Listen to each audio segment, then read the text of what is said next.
Hi, this is the fellow passenger speaking, and today we're going to talk about tape delays. A 3-head tape deck is probably the cheapest, genuine tape echo that you actually might already own. Just listen to this.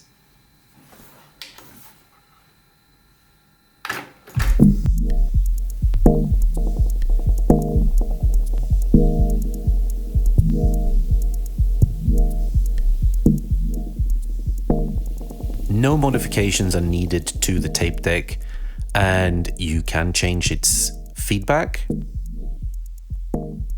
and the delay time. I will take you through step by step what you need, how to set it up, and why a 3-head is important. Before I start, I would like to remind you to like and subscribe if you are into my content. Every little helps. If you feel able to, you can also sponsor me by signing up to my Patreon. There are loads of downloads there. You can buy some of my merch or perhaps some of my music that I've released on Point Source Arts. You will find all the links in the description below. Okay, with all that out of the way, let's get started. Why do you need a 3-head tape deck? A 2-head tape deck only allows you to monitor what you're recording before it goes onto the tape. In other words, the source of the sound. A 3-head tape deck allows you to monitor from the tape itself during the recording. I assume there is a playhead immediately after the record head that allows this to happen. This is key.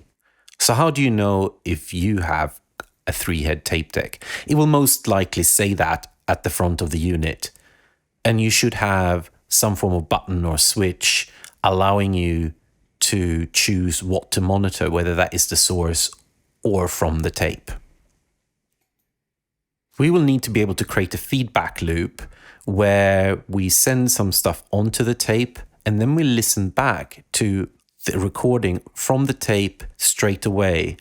But we pause the signal and then we need to be able to feed it back onto the tape again. So we create this little loop and therefore create a delay.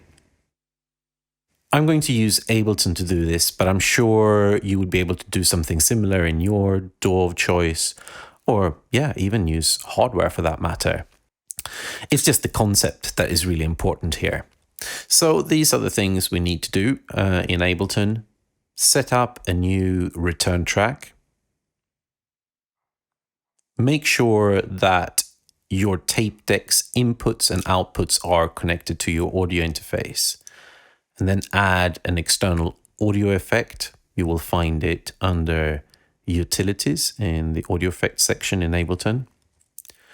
Set the output channels to the ones going into your tape deck. And likewise, the input channel to the channels that are coming back from your tape deck. Then you add a basic delay unit from Ableton's audio effects, and you put that immediately after the external audio effect. And then you set feedback to 0.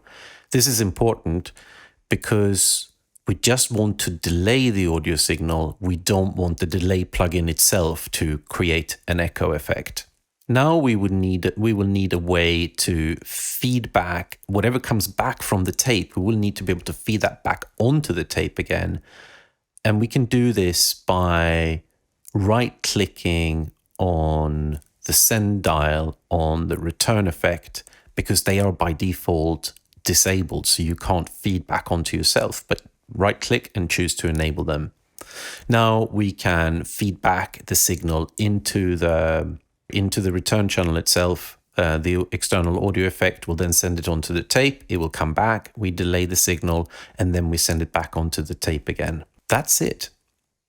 We're all done and we're ready to test it.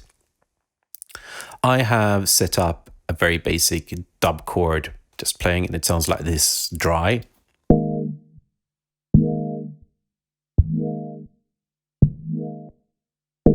Nothing will happen when I turn up the send. This is because we haven't started the tape yet. Set your tape deck to record and make sure that the monitoring on your tape deck is set to tape rather than source, because we want the signal to go onto the tape itself. You can use the send dial on the return channel as the feedback amount. And as you're turning that up, you will hear that the delay tail will be going on for a lot longer. And you can change the time in the delayed plugin to change the length between each tap of the delay.